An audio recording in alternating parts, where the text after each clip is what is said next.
7 de la noche. ¿Este hombre en 3 años ha sido fiel o infiel? Pues Dani es infiel. Aquí inicia el programa radial número 1 de las noches en Colombia. Payasí, payasí. Acompañándote durante más de 1000 horas al año. Pues uno como mujer siempre les revisa el celular, ¿no? Resultó él con mi prima. Bienvenidos. En este lugar, la principal atracción es la tumba de Sansón. Este es el Cartel de la Mega. Prohibido para menores de edad. Comenzó el Cartel de la Mega, 7 de la noche, 1 minuto, bienvenidos a una noche más, a este cierre de fin de semana, fin de semana, ya estoy pensando en el fin de semana, maldita sea, cierre de semana porque el cartel va de domingo a jueves. Un abrazo grande para usted que se conecta en esta quincena, en este 15 de julio del año 2021, oiga, apenas en mitad de julio y me tienen mamados los memes de julio. Señor Carlos, mira, no más me tocó hasta eliminarles uno que se me hizo muy pasado, muy pasados estuvieron. ¿Qué? ¿Me lo eliminó? Sí, Digo, sí. ¿lo eliminó? Sí, lo eliminé, muy perros. ¿Cuál? Julio partió por la mitad, no, es que llegó la mitad de julio. No, están muy pasados, o sea, mira, quiere ir a la fiscalía de nuevo, ¿no? No. Yo le hubiera visto ese meme, lo manda para la fiscalía, señor, mira. ¿Sí? Y además que ya habían subido otros 2 hoy, a uno diario, pero es Sí. que también joden el Instagram del cartel. Es más, cuando subieron la foto del Doc, pensé que era un meme de Julio, ya lo iba a borrar también, pero no. No. Era el Doc Rosero Mera. Sí. Y también les pusimos una publicación de lo que será parte del Cartel Paranormal luego a las 9 de la noche, donde tendremos una invitada, ¿no, Laguna?, que entrevistamos hace un par de semanas y habla con muertos. Sí, la idea es que hoy haga comunicación con muertos porque aún, pues no es a poner la prueba, pero sí a ver qué don tiene. Sí, esa vez nos contó que habla con muertos y que inclusive se conecta a la persona a través del live y viendo a la persona le dice qué ser querido fallecido le quiere decir algo. Mira, es un ejercicio bien interesante. No, ¿qué es eso? Entonces eso va a pasar esta noche en el Cartel Paranormal luego de las 9 de la noche. Pero bueno, hoy es jueves, los jueves son más sexuales en el cartel, con torneos de gemidos, con fantasías sexuales, con huesitos de marrano, también hay huesitos. Pero por eso hemos invitado al Doc Rosero para arrancar de una vez hablando de sexo. Consultorio sexual se abre. Esto es muy educativo, la verdad. Este es un médico de en serio, no es Carlos Mira haciendo voces pendejas, no es Laguna mamando gallo. Hablamos de la mamadera de gallo en esta sección, pero de la parte sexual. Entonces, si usted tiene una duda sexual, una pregunta sexual, es momento de hacerla. ¿Cuál es el numeral, Mira, para los que participan por Twitter? Ah, sí, señor, se lo tengo para que participen. Es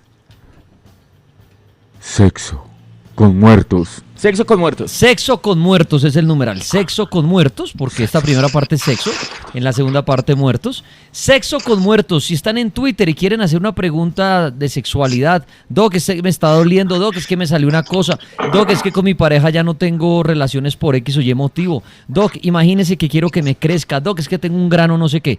Vale la pena aclarar que esto no reemplaza la consulta directa en el médico, pero esto le da una guía porque muchas veces el Doc dice no hay como ver de cerca lo que le sucede, pero sí le puedo dar una guía a usted o qué le está pasando en la parte sexual.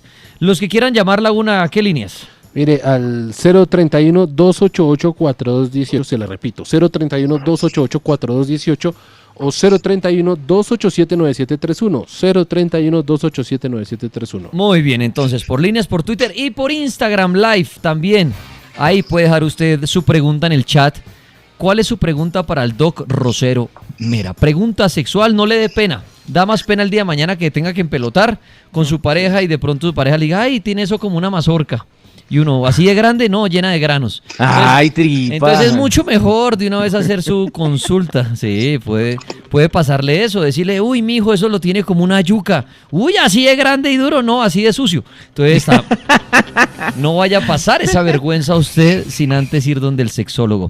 Ya veo al Doc Rosero ahí conectado, se le pixela de pronto. Doc, tiene que pagar mejor plan de datos. El Doc está muy tacaño, hermano. Le está invirtiendo toda la platica al consultorio y a los datos nada. Doc, ¿cómo me le va? Dani, buenas noches, excelente. Aquí retomando nuevamente después de unas vacaciones merecidas. ¿Cuánto duró en vacaciones? ¿Como 6 meses le dan de vacaciones a los doctores? No, 3 semanitas, llevábamos 2 años sin vacaciones, 3 semanitas nomás. ¿Tienen más vacaciones que los del Congreso? ¿Que cuántos meses que tienen? ¿Como 10 meses? Como Bueno. 6. Bueno, muy bien, Doc. Bueno, gracias por acompañarnos en este consultorio sexual, Doc. Para los que no lo conocen o no lo han oído, usted es sexólogo, ¿no, Doc? Yo soy médico graduado de medicina, después de eso me fui para España a hacer como un estudio de profundización, una especialización, una maestría en salud sexual y en sexología clínica, y regresé a Colombia hace ya 9 años y trabajo en la clínica de Marley como sexólogo clínico. Muy bien, vamos a arrancar con las preguntas de una vez. Aquí en Instagram Live, no es necesario que le damos los nombres en Twitter ni nada, pero bueno, de una vez. Están reportando que en Cúcuta no hay audio en el radio. ¿Qué pasará? Mira, si podemos averiguar la ¿Ya aplicación. reviso? Sí, señor. Listo. Mire, Doc, aquí preguntan en el chat, ¿qué se sabe de las inyecciones para planificar en los hombres? Oiga, eso está bueno, Doc. ¿En los hombres solamente Buen prácticamente condón o existe algo para que podamos tomarnos, inyectarnos alguna cosa para no dejar en embarazo? Buen tema. Bueno, hasta hace muy poco, Dani, realmente lo que existía para planificar en los hombres eran solamente 2 opciones. O preservativo, condón, que tiene doble finalidad, prevención de enfermedades de transmisión sexual y embarazo, o la vasectomía. En Colombia no lo tenemos todavía, ojo, no lo tenemos todavía, pero se están desarrollando algunos tratamientos a partir de inyecciones que parece que dan buen resultado. Entonces, digamos que ahí se está abriendo también como una luz, como un nuevo camino para la planificación masculina. Es una realidad, ya hay países que las tienen, pero Colombia pues todavía no las tenemos, pero existen. Estamos como la vacuna del COVID, en fase 0. Un poquito más. Ayer los escuché como con lo de la fase 0 en Colombia, las vacunas. No, esto ya va más avanzado, ya está aprobado en algunos países definitivamente, entonces digamos que es una realidad. Ahora lo que hay que mirar un poco es el tema de qué laboratorio la trae, cómo se comercializa, bueno, otras cosas diferentes. Oiga, Doc, pero venga, viendo la parte negativa de eso, Lagunilla, y mira aquí hablando entre hombres, es que si existiera una inyección para que el día de mañana uno se pusiera y dijera, bueno, sus espermatozoides no estarán fuertes o qué sé yo, no han embarazo, creo que se dispararía muchísimo el nivel de enfermedades sexuales de transmisión sexual, porque ya la mayoría de hombres dejarían de usar el condón, porque hay que ser sinceros, la mayoría utilizamos condón, no es por pensar muchas veces en la enfermedad, sino por el embarazo. Entonces el día que usted mira y diga, ay, ya no puedo dar en embarazo, chao condón. Pero ¿dónde deja la sífilis? ¿Dónde deja la gonorrea? ¿Dónde deja el VIH? ¿No, Doc? Eso puede ser algo... De acuerdo. Dani, tocaste un tema que es súper cierto. Existe más temor en los jóvenes. Hicimos un trabajo, o hay muchas publicaciones también, que ponen de manifiesto eso, que la gente se asusta más con un embarazo que con las enfermedades, infecciones de transmisión sexual. Entonces, claro, hipotéticamente, teniendo en cuenta esos reportes, uno podría pensar que sí, Dani, que la gente podría incrementar un poco el riesgo de infecciones de enfermedades de transmisión sexual, sin lugar a dudas, pero pues ahí lo que nos hace falta y en lo que estamos trabajando un poco es en el tema de la educación sexual y sobre todo en algo que es muy importante porque existe un temor, un mito, y eso también se ha estudiado mucho, de pensar que la relación sexual no es igual de placentera con preservativo. Ojo, la realidad es que, claro, tener un preservativo no es lo mismo que hacerlo sin preservativo, pero realmente el cambio que se tiene al utilizar un preservativo tampoco es que uno diga, oiga, es que esto es cambiar del cielo a la tierra, pues hay un pequeño cambio que yo creo que es mucho más lo positivo, Dani, el cuidarse de una enfermedad, el no tener un embarazo, que el sentir muchísimo, pero muchísimo menos de lo que realmente la gente piensa. Así es que, y uno hace la encuesta de a cuántos practican sexo oral con condón. Y es la gran minoría porque dicen, no, eso no. Además, el Doc lo ha hecho muchas veces. Desde el sexo oral empieza las enfermedades de transmisión sexual. No solamente es en la penetración. Desde el sexo oral a usted le pueden prender algo. ¿Sí o no, Doc? De acuerdo, Dani. ¿Se acuerda que la vez pasada hablábamos de eso y hacíamos también ahí como un sondeo de mirar cuánta gente para hacer sexo oral se pone preservativo y el resultado y la respuesta fue absolutamente baja? Y sabemos que cualquier forma de relación sexual, sea sexo anal, vaginal u oral, tiene los mismos riesgos de infecciones y de enfermedades de transmisión sexual. Así es. Bueno, los invitamos, si acaban de conectarse con el cartel, estamos arrancando en esta noche de jueves, pueden entrar al Instagram Live si quieren el cartel de la Mega, pero aquí el consultorio sexual está abierto a las líneas Twitter. Vamos a ir a las líneas 031-288-4218, pero antes una preguntita de Twitter, señor Mira. Sí, señor, recordemos el numeral sexo con muertos. Dice un oyente por acá, buenas, doctor Rosero. Si no puedo eyacular por cuestión de un accidente, ¿podría tener problemas de salud a futuro? En principio no, existe una condición que se llama la aneyaculación, que es el no poder eyacular, o también existe, por ejemplo, eyaculación en esos pacientes que han sido operados de la próstata, que han sido prostatectomizados, que no eyaculan y no se incrementa o no hay riesgo de alguna enfermedad o de alguna complicación. Es más la consecuencia de una enfermedad que como tal la no eyaculación produzca una enfermedad. Ojo, es importante también tener en cuenta que si esa eyaculación tenemos claro el origen, la causa, una enfermedad o el ser un paciente diabético y que tenga una eyaculación retrógrada o algunos procedimientos en la vejiga, pues está bien. Lo que no estaría bien es que el paciente o esa persona tenga dificultades para eyacular sin una causa clara o evidente. Eso sí es un motivo de consulta y deberíamos investigarlo y tratar de establecer qué es lo que está pasando. Oiga, Doc, ¿una persona puede no eyacular, pero puede dejar en embarazo? No, los espermas están dentro de la eyaculación. Okay. Entonces sería como inviable. Lo que sí puede pasar, Dani, es que una persona tenga orgasmo sin tener eyaculación. Eso sí puede pasar. Eso, exacto, eso iba a preguntar, porque puede que uno a veces se imagina como, uy, no, el chorro, ahí sí, la película porno, pero puede que esté sacando un mínimo de esperma y pueda embarazar, pero entonces no. Claro. Okay. Una pequeña cantidad, mira que también está claro que a veces la cantidad no es sinónimo de fertilidad. Hay hombres que tienen una gran cantidad, un volumen, es decir, una cantidad de líquido abundante, pero la mayoría de sus espermatozoides tienen problemas o están muertos. Y hay hombres que con una pequeña cantidad de líquido seminal, en donde los espermatozoides están al 100%, pues óigame, es más probable el embarazo sin lugar a dudas. Pues muchos embarazos ocurren por esa mentalidad, que uno dice, no, el condón me lo pongo ya cuando voy a eyacular, o como la típica, por fuera. Pero lo que usted no sabe es que desde que empieza el juego sexual, la penetración, usted ahí está sacando esperma y ahí puede estar el embarazo, ¿o no, Doc? De acuerdo, tal cual. Dentro del líquido preseminal, que es ese líquido transparente blanquecino que funciona como lubricante, ya puede haber espermatozoides, por lo tanto existe el riesgo de un embarazo. Y te faltó un cuento, el de la puntica nomás. Ese que no es nomás la puntica. Hemos visto muchos casos de mujeres embarazadas con el cuento de la puntica nomás, precisamente por lo mismo que estamos explicando. Desde el principio de la relación hay liberación de espermatozoides, entonces es bien importante. Dani, para no dejar ahí en el aire, expliquemos un poco, porque hay muchas personas que piensan que es lo mismo eyaculación y orgasmo. Voy a poner 2 ejemplos para que entiendan la diferencia claramente. Hágale, Doc. Una persona, por ejemplo, que tiene orgasmo sin eyaculación sería un paciente operado de la próstata, en el que le quitan la próstata, ya no forma el espermatozoide, ya no forma el líquido que se encarga de formar la eyaculación, pero sigue teniendo orgasmos, y ellos refieren que es un orgasmo seco, es decir, tienen la misma sensación sin eyaculación. Y hay hombres que eyaculan sin orgasmo, como por ejemplo en el caso de los pacientes con eyaculación precoz.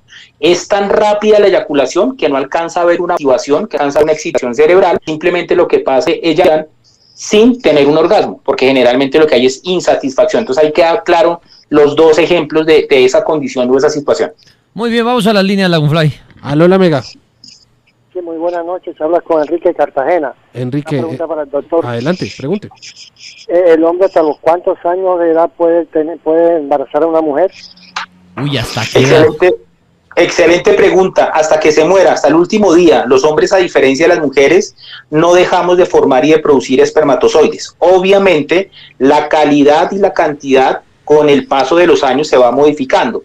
Entonces, por eso el cuento del hombre de 80 años con la mujer joven que quiere tener un hijo no necesariamente es del vecino, pues puede ser de ese hombre que con 80 años puede dejar en embarazo a una mujer joven. En la mujer hay una diferencia, porque hay los óvulos, que es las células germinales femeninas, sí vienen contadas en la mujer. La mujer nace con un número específico de óvulos que durante su desarrollo sexual, durante sus fases y ciclos menstruales, va eliminando y va cancelando, y al llegar a la menstruación, pues esa reserva folicular se acaba. Uy, En el hombre no sucede lo mismo. Muy bien, estamos en el consultorio sexual. 716, ¿cuál es su duda sexual, su consulta sexual? ¿Qué quiere preguntar? En Twitter, Sexo con Muertos es el numeral, las líneas 031-288-4218. Y acá en Instagram alguien dice, Doc, ¿qué tan cierto es que con una bomba de vacío el pene aumenta su tamaño? Falso, falso, falso, y el concepto tiene que ser falso. No se dejen engañar, esos productos generalmente se venden para eso, realmente no funcionan.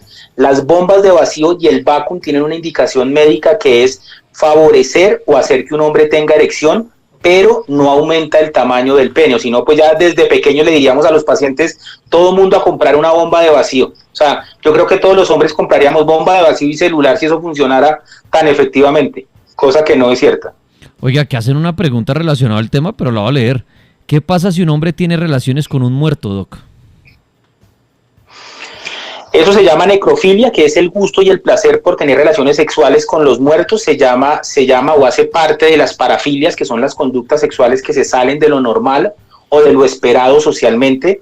Digamos que, ¿qué pasa? Pues físicamente a ese hombre no le va a pasar nada, lo que pasa es que eso tiene una implicación legal muy grande, porque para nuestra sociedad el tener relaciones sexuales con alguien que no lo consiente o que no lo permite, así esté muerto, pues está mal definitivamente. Entonces hace parte de las enfermedades sexuales parafílicas. Muy bien, otra llamada. La Mega, buenas noches. Sí, buenas noches. Con una pregunta, lo que pasa es que, bueno, yo tengo 24 años. Ajá. Y la verdad hay momentos que en los momentos de la relación no puedo contener la erección. No sé qué me pasa eso. Muy bien, Doc, ¿cómo se puede hacer para lograr una erección más, digámoslo, extensa? ¿Cómo se llamaría eso? Más firme, la palabra sería firmeza, y muy seguramente él se refiere a que no puede mantener esa firmeza que alcanza inicialmente durante la relación sexual. A esto lo hemos hablado también y lo hemos mencionado muchas veces, se le pone el título o el diagnóstico es disfunción eréctil. La disfunción eréctil es la dificultad que experimenta un hombre para poder tener o para poder mantener una erección. Y digamos que dependiendo un poco de las edades, uno se inclina un poco más a que sea una causa externa, es decir, de lo que la gente conoce como un factor psicológico, en el cual generalmente predomina un poco la ansiedad, el temor, el no querer quedar mal, el querer alcanzar un estándar sexual, ¿cierto? Una meta sexual. Y generalmente por encima de los 40 años las causas son mucho más físicas, en donde las enfermedades crónicas, los hábitos de vida, el tabaco, el alcohol, las drogas, las cirugías, pues marcan y determinan un poco las causas. Voy a devolverme un poco. Este paciente de 24 años, pues uno esperaría que fuera más una causa psicológica, de temor, de ansiedad, que una causa biológica. Sin embargo, cada vez vemos pacientes más jóvenes con problemas médicos. Importantísimo consultar para hacer un chequeo, una historia clínica muy completa y pedir un par de exámenes de laboratorio, sería como lo primero que hay que hacer. Muy bien, Doc, aquí hacen preguntitas sexuales, consultorio sexual. Doc, ¿en cuántas horas, días o semanas sabe uno que le prendieron algo después de tener relaciones sexuales? Excelente pregunta, esa es una de las preguntas más difíciles, porque hay una cosa que se llama, bueno, digamos que primero, no todas las enfermedades de transmisión sexual producen síntomas inmediatamente. Podemos, por ejemplo, recurrir o podemos irnos a hablar del VIH de entrada, que es una enfermedad, una condición que muchas veces es asintomática o que tiene síntomas que se confunden con síntomas de otras enfermedades como una gripa, un resfrío, mocos, tos, ¿cierto? Digamos que sería muy difícil diagnosticar. Existen otras enfermedades en las que más o menos sabemos que entre las 2 primeras semanas se vuelve evidente la enfermedad o la infección que tiene, o porque le empieza a salir secreción por el pene, o porque le aparece una úlcera, una llaga en el pene, o porque le empieza a rascar, o porque le empieza a arder al ir a orinar, o porque le empieza a supurar, digamos, el pene en cualquier horario. Entonces, digamos que inicialmente 14 días sería como el tiempo en el que cualquier enfermedad puede aparecer, pero digamos que pueden haber tiempos mucho más prolongados. Acordémonos que en alguna ocasión ya hace unos meses nos preguntaban que si siempre el VIH se diagnostica rápido, como si en los primeros o 2 meses, y la respuesta es que no. Hay una cosa que se llama la ventana terapéutica, que es ese tiempo en el que el paciente está enfermo, pero que todavía los exámenes no detectan la enfermedad.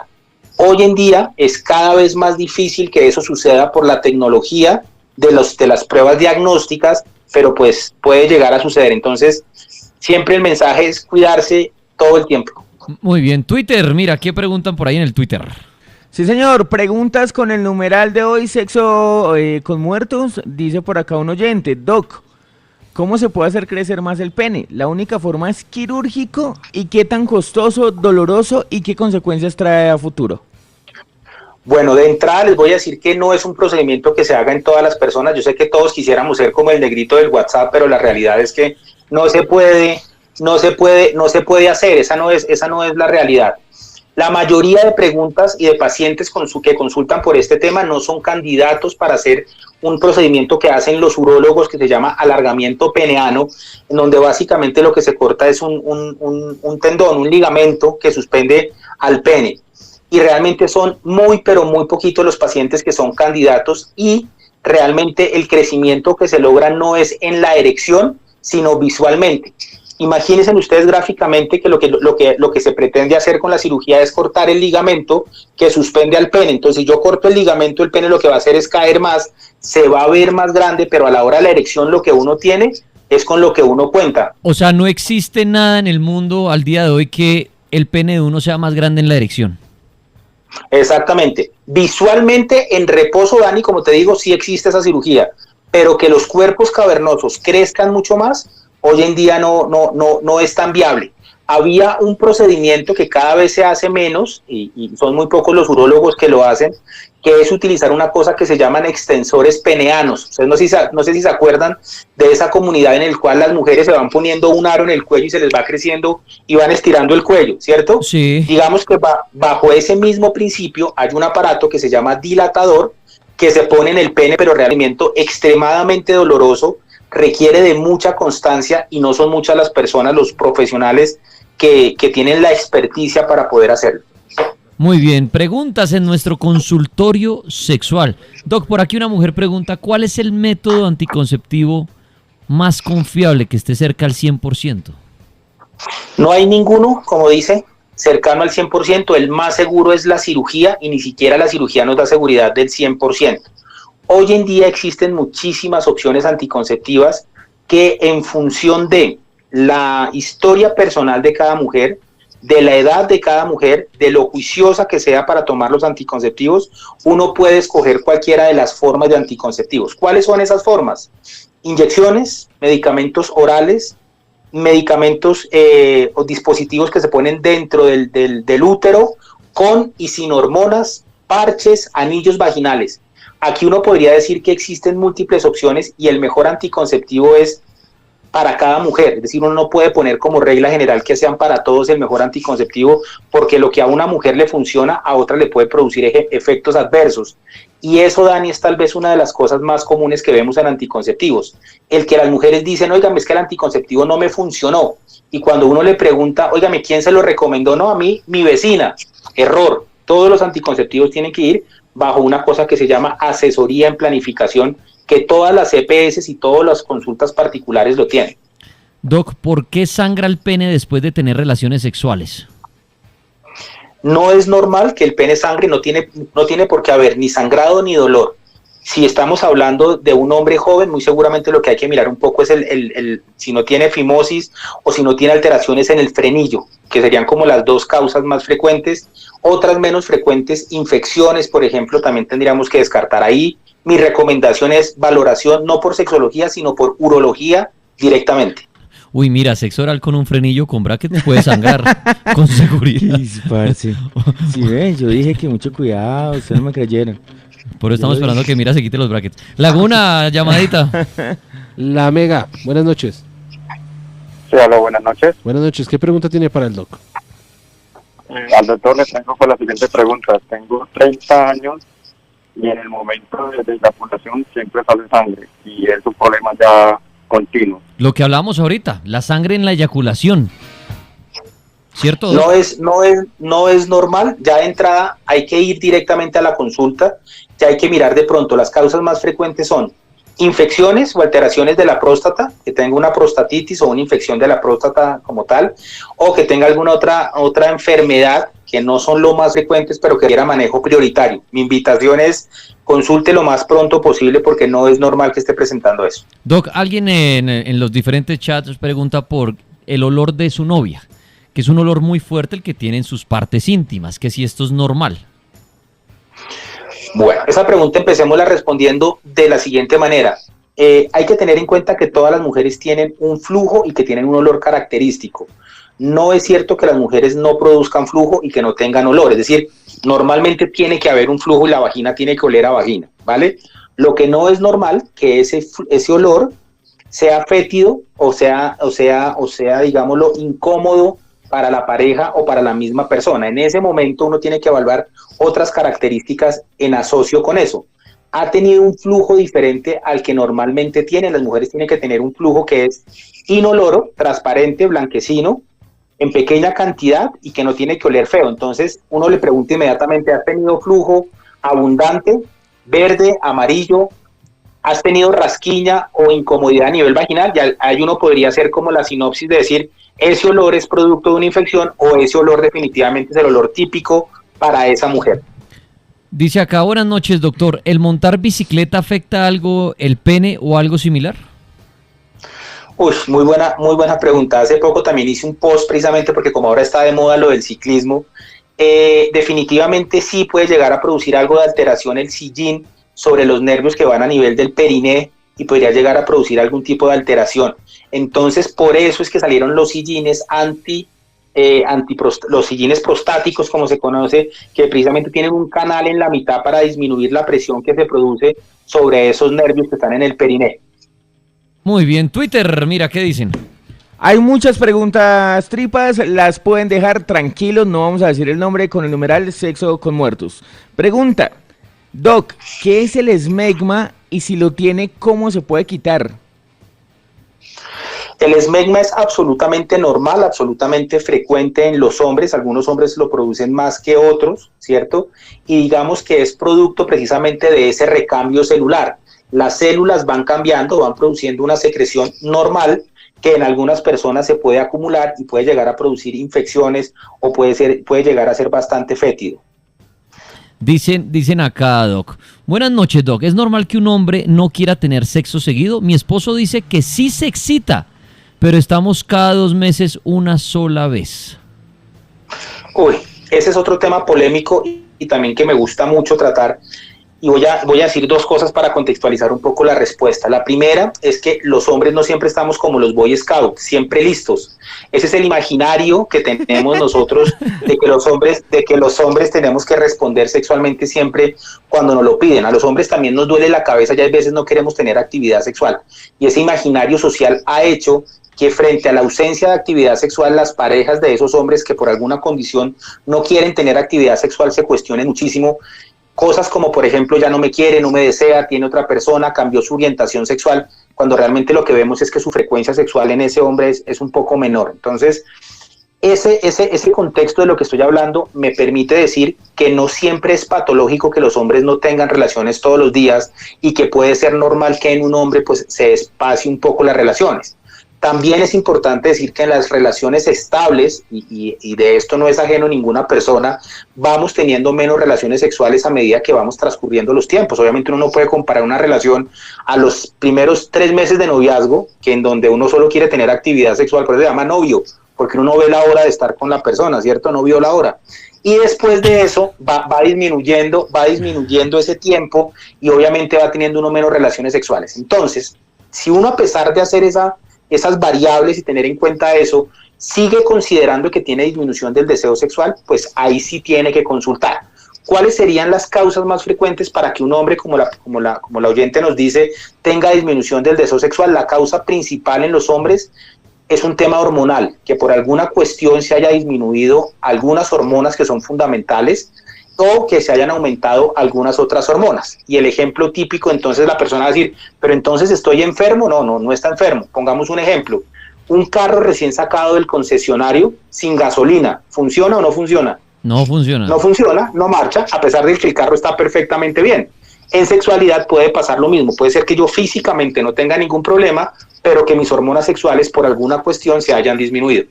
Hay que consultar inmediato. Pues inmediato, esto no es de vida o muerte, simplemente de cara a mejorar la vida sexual, pues habría que consultar y ahí sí sería hacia urología, enfocado en sexualidad o sexología clínica.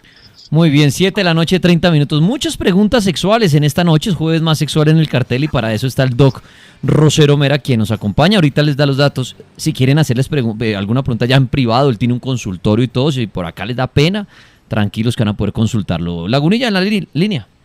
La Mega, buenas noches. Hola, buenas noches. Buenas noches, ¿qué pregunta tiene para el doc? Yo quiero saber a qué se debe si, bueno, mi novio cada vez que tiene relaciones sexuales conmigo, siento que lo lastimo y siempre se le forma como una herida pequeña en la punta del pene. Y quiero saber a qué se debe y pues de qué manera se puede tratar. Ok, perfecto. Entonces ahí lo que habría que mirar son varias cuestiones. Primero, mirar que de base no exista alguna condición que esté produciendo esa irritación, es decir, que no exista una infección. Segundo, mirar que no está haciendo una alergia. Muchas veces los hombres hacen alergia al jabón con el que se lavan los genitales. Puede ser que no esté haciendo una alergia, por ejemplo, al preservativo. Muy por lo que me está contando, parecía una reacción alérgica.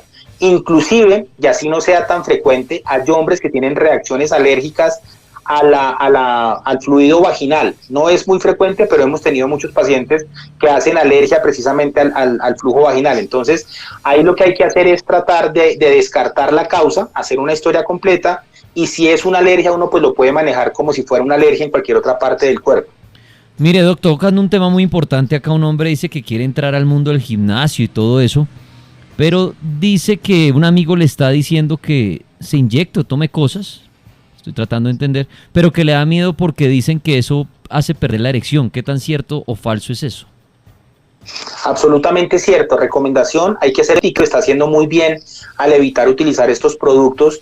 Lo que generalmente se trata de utilizar para eso son anabólicos, y digamos que muchas veces se trata de utilizar testosterona, que si bien es cierto ayuda a formar músculo y a volverlo mucho más grande, termina afectando el eje hormonal por el cual se producen muchas de las funciones importantes para el hombre. Y digamos que esa utilización de testosterona después termina llevando a que el cuerpo no sea capaz de producirla.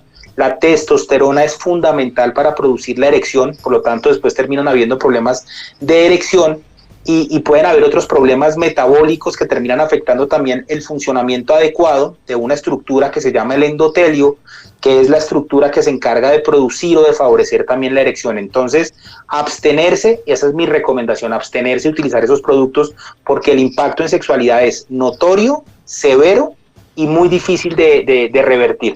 ¿Se puede hacer trasplante de miembro masculino y cuáles son los riesgos que se pueden dar? Preguntan.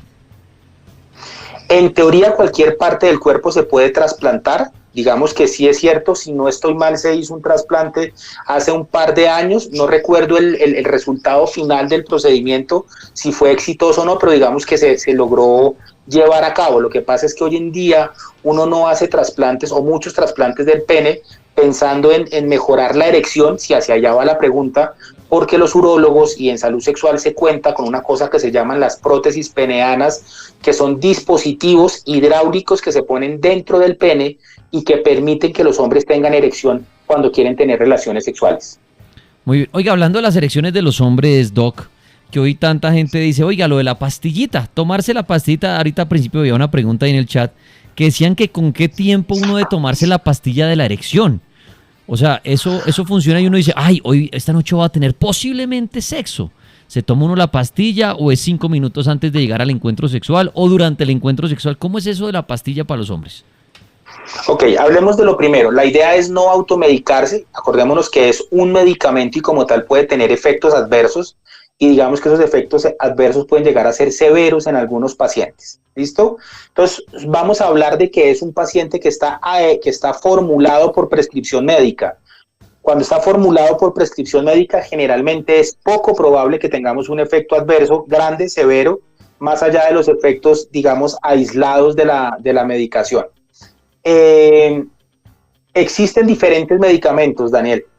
Existen algunos medicamentos que son para tomar a demanda. ¿Qué quiere decir eso? Que se toman 1 hora antes de la relación sexual y dependiendo de la vida media, es decir, de la duración del medicamento, pues vamos a tener entre 4 y 36 horas dependiendo del medicamento. Ojo, 36 horas de erección.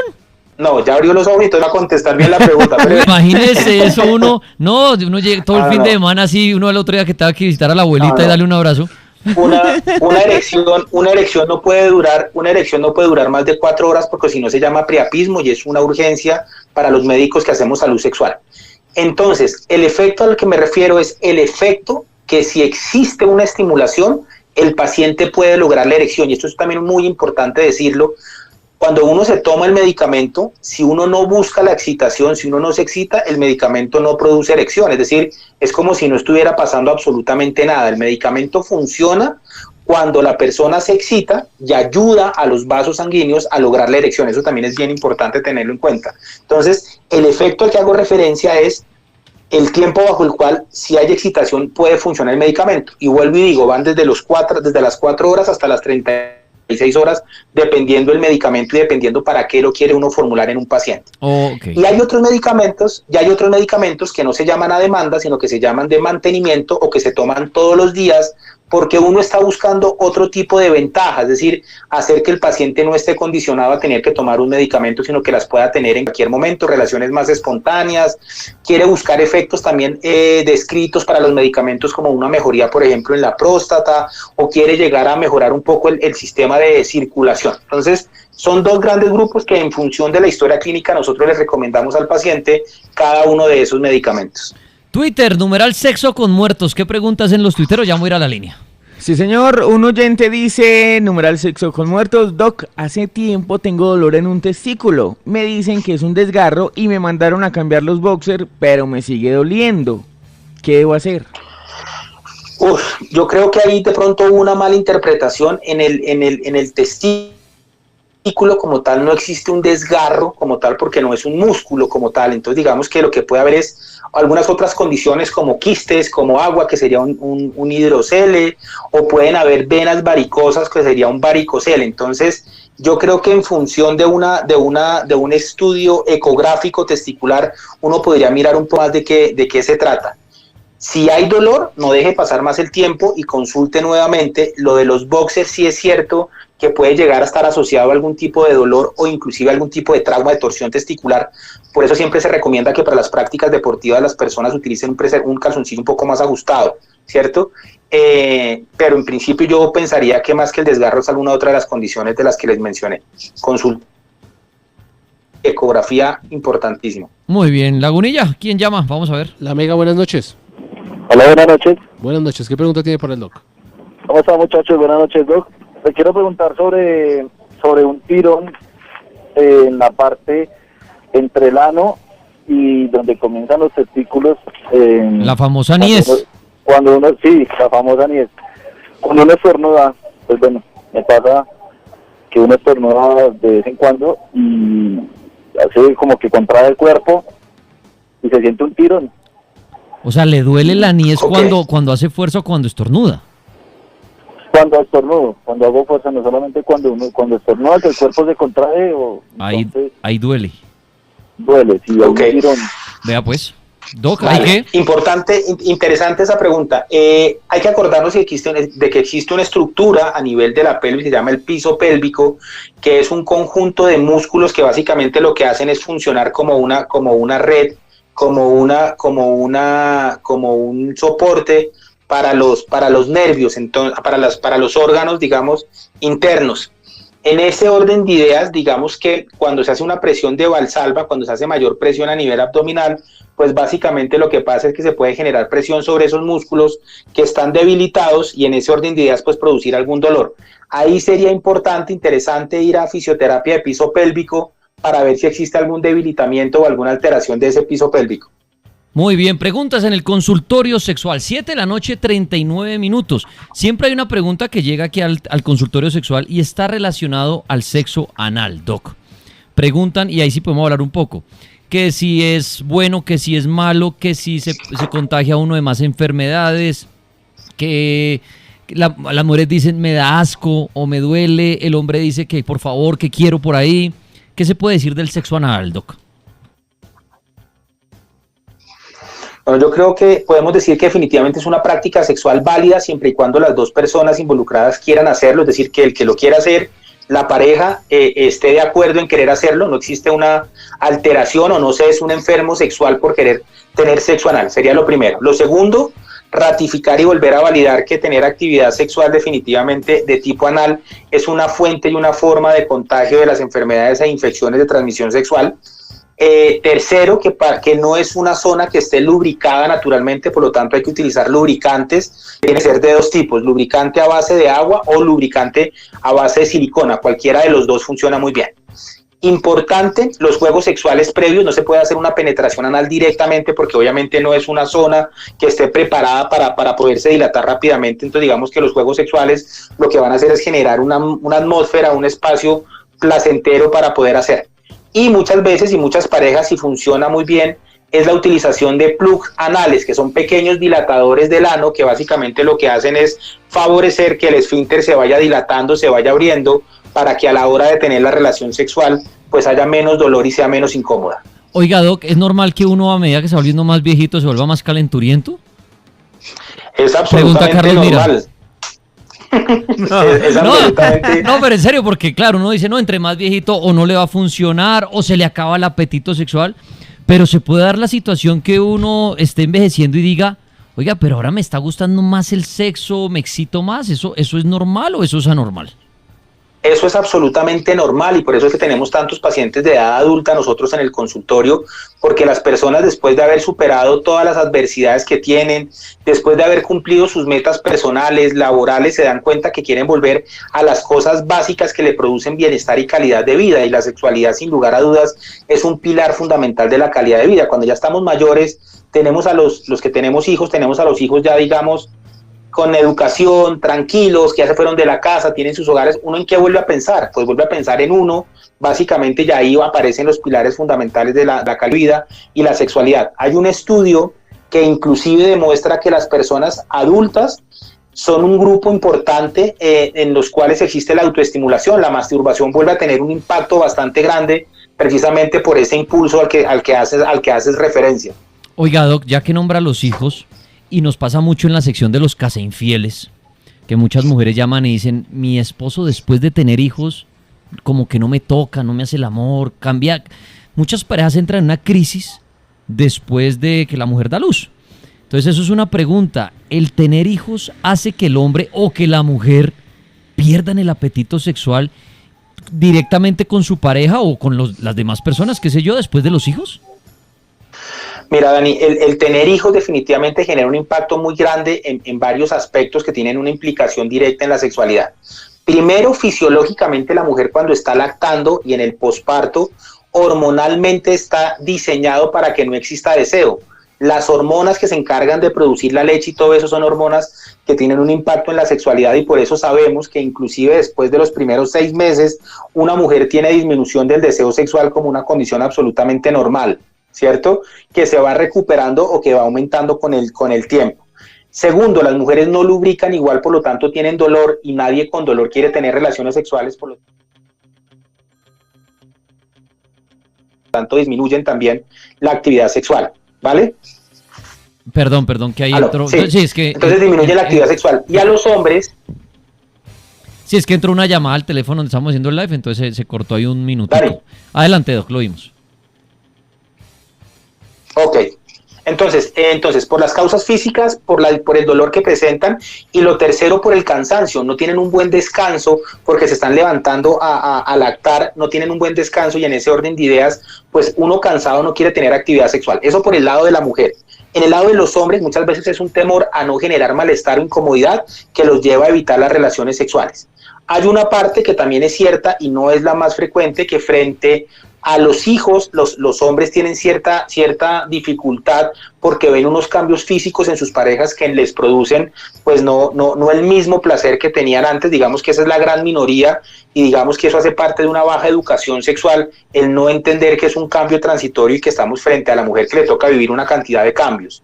Y lo tercero, que puede ser también el agotamiento que sufre el hombre en el posparto. Así pensemos que no, el estar también sometido a una nueva persona, al tener responsabilidades, a pensar en un futuro, al tema económico que muchas veces cargan los hombres, pues también termina disminuyendo el deseo sexual y las relaciones sexuales. Y podrían ser como las explicaciones de por qué se presenta eso. Muy bien, mira, Twitter, una preguntita.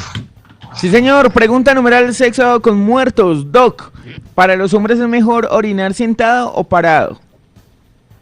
Pues yo le diría que eso depende de los gustos de cada quien. Oiga, pues en teoría no existe una... pero sí he escuchado que dicen que, que si el hombre de verdad orinara sentado, no llegaría a tener problemas de próstata en el futuro. ¿Eso es cierto o eso es puro mito urbano?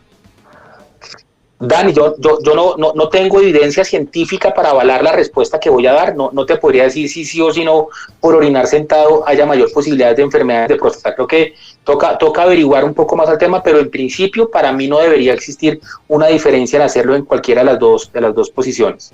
Muy bien. Pregunta en la línea. La Mega, buenas noches. Aló. Sí. Hola, Doc, ¿cómo están? Doc, una pregunta. ¿El consumo de drogas afecta el tamaño? Por ejemplo, a mí siempre me han dicho que uno si mete cocaína o mete tusi o mete cosas que se inhalan, eso disminuye el tamaño del pene. ¿Es cierto o no? Y otra pregunta. Espere, vamos por partes, para no confundirnos. Pero ahí yo no entiendo, o sea, ¿cómo se le va a chiquitar después de haberle crecido? No, o sea... Pues yo no sé. Lo que debe molestar, Doc, es la erección, pero que le mida a usted, no sé, 10 centímetros y después de consumir drogas pase a medir 5, no. Doc, el tamaño es el tamaño. Eso no es el tamaño no se modifica. Lo que sí se modifica es la respuesta erectiva o la respuesta de lubricación en la mujer definitivamente, pero el tamaño ni crece ni se disminuye por la droga. Ya lo va a permitir a nuestro amigo hacer la segunda pregunta que tiene, pero Doc, ya que nombra las drogas, esto también lo escucha uno, que hay personas que dice hacer el amor drogado es delicioso. Eso lo oye uno. ¿Las drogas, la borrachera, todo esto hace de verdad que la faena sexual sea mejor o por el contrario puede que a uno la erección le falle por el consumo de estas sustancias? Excelente.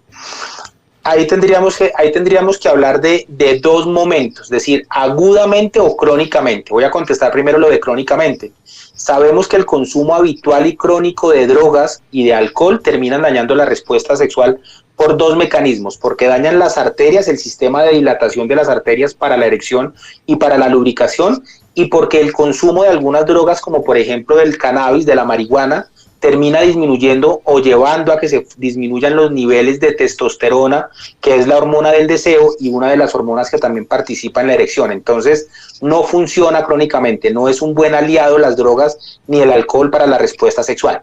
Agudamente, ¿qué sabemos? Que en la justa medida el alcohol funciona como un desinhibidor. Óigame, bailar con un par de copas, pues es agradable. Ligar o coquetear con un par de copas es agradable y hasta ahí podemos entender que el alcohol puede ser un desinhibidor. El problema de ese momento agudo es que el alcohol es un inhibidor del sistema nervioso central. Así como uno al final de la fiesta está sentado, botado en un asiento, el pene no es la excepción. El pene no es que esté parado pidiendo pistas, sino que también está exactamente igual. Por lo tanto, sabemos que el consumo excesivo de alcohol agudamente, más allá de ese par de copas desinhibitorias, también termina produciendo un daño. Las drogas, agudamente, algunas pueden producir vasodilatación que podrían llegar a favorecer el tener una erección, pero tan pronto pasa el efecto de la droga, pues se pierde la erección y crónicamente se va dañando precisamente ese sistema, como yo les decía. Y hay otras drogas que definitivamente disminuyen la posibilidad de tener una erección agudamente. Muy bien. ¿Cuál era su segunda pregunta, amigo? La segunda problema era con respecto al VIH. Primero, Doc, gracias por esa solución. Entonces, el problema es de la erección, más no del tamaño. Gracias. Y lo segundo es con respecto al VIH. ¿Cuáles son usted, Doc, en su opinión profesional, los síntomas que son más evidentes para identificar una persona? Usted anteriormente dijo que era muy berraco saber si tenían VIH o no, pero ¿no hay un síntoma específico, clave, que uno diga, venga, este man está como raro? O sea, para no decir, uy, mi pareja de pronto tiene VIH o esa persona que me levanté tiene VIH. Doc, ¿eso se puede identificar así a simple vista? No se puede identificar y por eso es que es tan difícil el control, o por eso es tan difícil identificar cuál de nuestras parejas tiene o no tiene VIH. Es absolutamente complicado. Eso sería como contar con una cosa que en algunas enfermedades se llama el síntoma centinela, es decir, tener ese síntoma definitivamente a mí me habla de que tengo determinada enfermedad. Sin embargo, en etapas avanzadas del VIH, casi que cuando estamos hablando de SIDA ya, existen algunas alteraciones a nivel, por ejemplo, de la piel, o alteraciones a nivel de la lengua, o algunas enfermedades que uno no esperaría que se presentaran, que lo hacen pensar a uno en VIH, ¿cierto? Que lo hacen pensar a uno en inmunosupresión. Pero digamos que inicialmente, es absolutamente difícil encontrar un síntoma o un signo que sea centinela de la enfermedad. Muy bien, el Doc Rosero Mera lo pueden contactar en su Instagram, que ¿cómo es que mucha gente se confunde con goloso? ¿Cómo es que es? Sexólogo, era sexólogo grosero, pero ya lo... O sea, sexólogo, todo el mundo leía, antes lo tenía sexólogo rosero y todo el mundo decía sexólogo grosero. Y entonces ahora es @sexólogo_rosero. Sexólogo Rosero. Ahí le pueden escribir en privado. El Doc me consta que responde muchas preguntitas en privado, como siempre lo dice. También tiene un consultorio real, ya pueden asistir. ¿Cómo llega uno a su consultorio, Doc? ¿A dónde llama? ¿Pide una cita? ¿Cómo es eso? Las dos formas son a través de Instagram, ya lo dijimos, @sexólogo_rosero, ¿sí? Y ahí me contestan, @sexólogo_rosero, ahí me mandan un mensaje y yo los pongo en contacto con la secretaria, o directamente en el teléfono del consultorio, que es 305-322-1001. Muy bien, Doc. Oiga, bueno, voy a cerrar con esta preguntita porque mire, Laguna todos los días me tienen mamando gallo con esto. Que como ya pasé los 40 años, porque uno cumple año vencido, Doc, que el examen de la próstata, eso hay que hacérselo a los 40 años, ya es hora de ir allá que mejor dicho lo tanteen a uno. ¿Cómo es eso? Si lo tantean a uno a los 40 años, a los 50, hoy en día es por medio de la sangre, si le tienen que a uno examinar allá por el desvío, ¿cómo es eso? Pues mira, Dani, definitivamente sí, a partir de los 40, como muchas enfermedades empiezan a ser más prevalentes, empiezan otros a tener mayor riesgo de tener algunas enfermedades, como por ejemplo las enfermedades prostáticas. Hay que hacer los dos exámenes, no es que uno por hacer el examen de la sangre ya se libre de hacer el tacto rectal, los dos exámenes son complementarios y los dos exámenes realizados realmente nos acercan o no de tener una complicación. Entonces no se salva uno al hacer solamente uno de los dos, hay que hacerlo, y uno después de hacer los dos puede seguir haciendo seguimiento con el examen de sangre, sí, pero hay que hacer los dos inicialmente para estar tranquilos y estar seguros, y después anualmente y en función de cada paciente pues seguir haciendo el control y el seguimiento necesario. Muy bien, les contaré entonces cómo me va. Doc Rosero, me encantó saludarlo, oírlo, y gracias por todos estos consejos, todas estas consultas que logramos hacer el día de hoy. Muchas gracias, Doc. Vale, un abrazo, muchísimas gracias y sigámonos cuidando. Así es. Ahí estaba el Doc Rosero Mera en el cartel de la Mega, 7:53. Nosotros ya regresamos porque vienen muchos huesitos de marrano, viene nuestro torneo de gemidos, fantasías sexuales y mucho más en esta noche sexual. Y a las 9 el cartel paranormal. No se lo van a perder porque tendremos comunicación con muertos. Lagunilla, tendremos misterios de la Atlántida. Sí, señor. Eso es interesantísimo. La Atlántida guarda muchos misterios porque pues la gente siempre tiene esa idea de... Si esa ciudad sí existió, bueno, está allá debajo del agua. Los famosos los atlantes que andan por ahí supuestamente. Todo eso está muy chévere. A las 9 el cartel paranormal de la Mega.